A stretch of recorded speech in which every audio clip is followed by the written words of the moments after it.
Cuca, boa noite, parabéns aí pela vitória.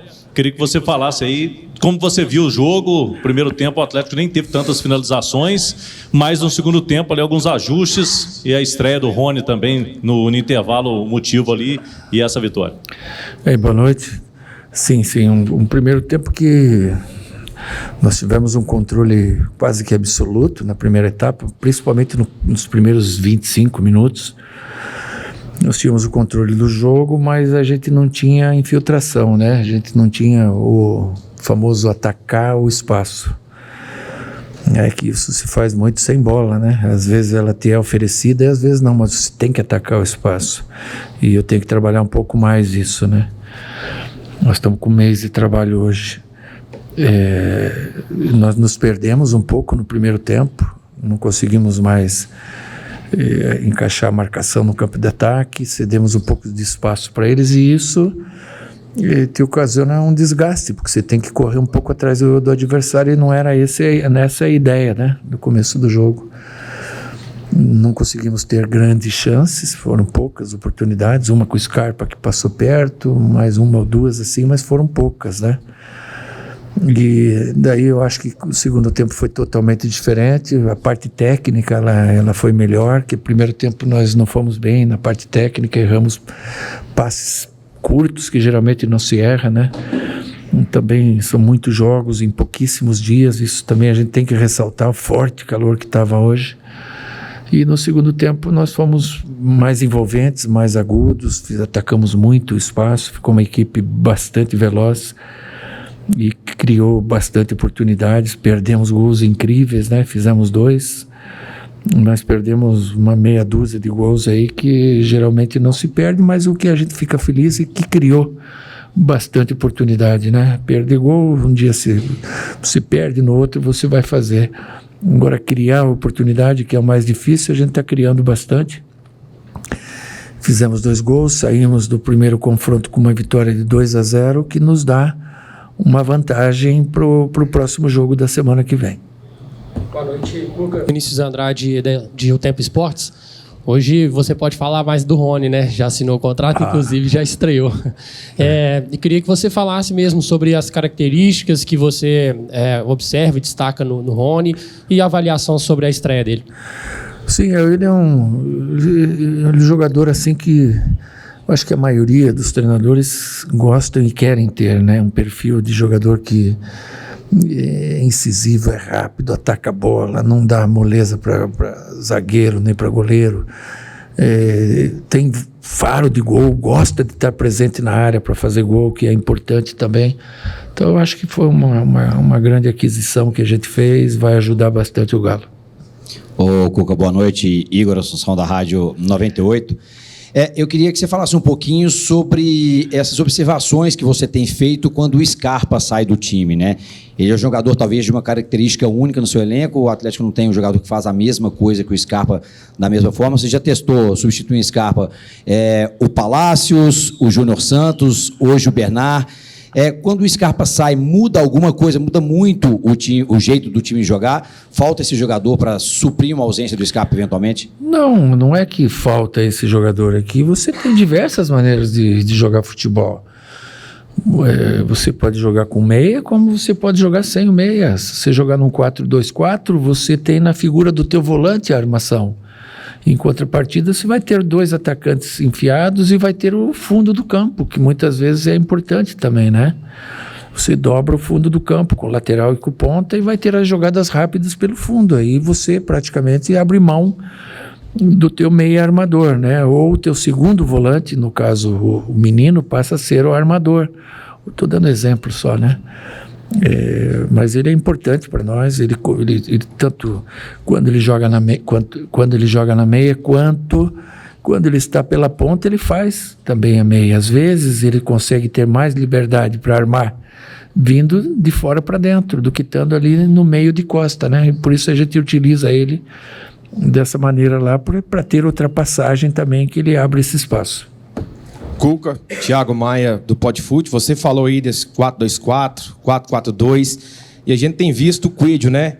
Hoje mais aberto, depois foi por dentro, em outras oportunidades pela direita, pela esquerda, como segundo atacante.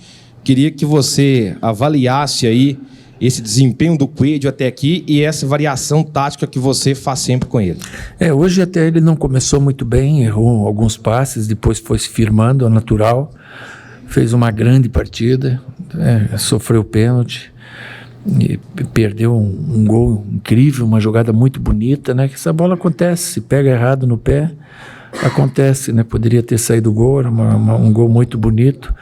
Uma outra que o jogador tem pouco tempo para ele decidir o que ele vai fazer, né? Então essas ações, elas são muito rápidas, né? Ele teve a oportunidade de finalizar, quem sabe fazer o gol, foi solidário, quis passar, escolheu errado, mas é um jogador muito importante, sabe? Não é fominha, ele tenta sempre servir. Se ele for o artilheiro do jogo, ótimo, mas se ele for o assistente do jogo, para ele tá bom. E esses jogadores, eles são importantes você ter, né? Um cara super competitivo, quando perde, vai atrás, não rouba, perde, pressiona, incentiva os companheiros a fazer o mesmo. E a gente está muito feliz com ele. Boa noite, Cuca, Juan Brito do Portal Fala Galo. Cuca, minha pergunta hoje é em relação ao Caio Paulista. Quando surgiu o nome dele, a expectativa do torcedor do Galo era que o Caio Paulista viesse para ser uma alternativa ao Guilherme Arana na lateral esquerda. Porém, no jogo de hoje, ele acabou entrando na vaga do Coelho, no ataque pelo lado direito do campo, o que chamou muita atenção, foi uma surpresa muito grande. Então, eu gostaria de saber qual avaliação você faz desse jogador e como você projeta utilizar o Caio Paulista no elenco do Galo. Obrigado. Ele veio para isso mesmo, para ser um polivalente, para jogar na segunda linha pelo lado esquerdo, pelo lado direito. Ele joga por dentro também na meia, não é um camisa 10, mas é aquele ponta de lança que vai ter as infiltradas, né? Tem muita força e é lateral esquerdo, então ele vem para encorpar ainda mais o nosso elenco. Esse tipo de contratação, geralmente elas fazem o teu caldo engrossar, né? Então a gente também tá contente com a vinda dele. O Eduardo Guerra, do Hoje Tem Galo, todos os seus reforços, tirando o Natanael, se não me engano, vieram de times que jogavam em gramado sintético. Isso foi levado em consideração para as contratações, sendo que o Atlético também vai ter um gramado sintético a partir do mês que vem, talvez? Não foi. O gramado sintético você se adapta ao natural, uma questão de 3, 4 meses você já está adaptado, porque você vai jogar seguidamente nele, treinar um pouco nele, né? Não toda hora, né? Hoje o gramado sintético eles têm tido uma evolução enorme. Eu falo assim com conhecimento, porque eu também estou construindo, e nessa construção existe um choque pad que ele vai embaixo do carpê, que é uma mistura de silicone com borracha, que ele dá o amortecimento para a parte de cima. Então não é só a borrachinha que vem em cima junto com a areia. Esse choque pad ele faz o campo ficar muito macio, né? Eu acho que o do Botafogo tem isso e o nosso vai ter também. Então ele não vai desgastar a articulação do jogador mais do que um campo normal desgasta. Cuca, boa noite. João Vitor Nunes, TV Globo.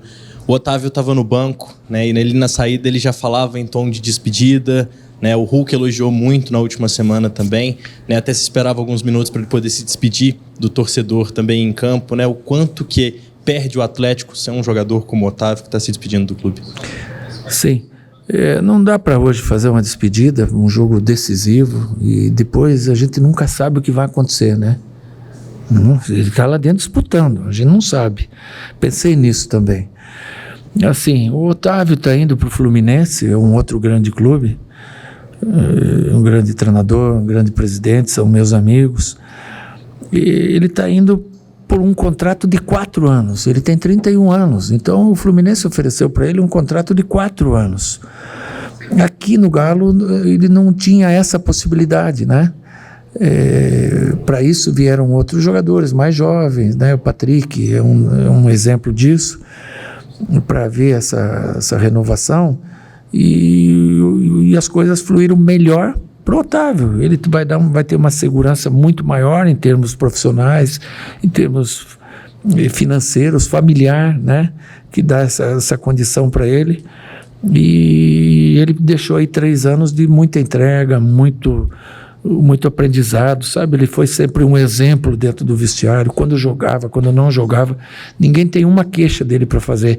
E esse tipo de jogador faz muita falta, mas eu entendo a saída dele. É melhor para ele, o clube ainda consegue fazer uma venda e, de repente, buscar uma alternativa para o lugar dele na sequência. Boa sorte para o Otávio.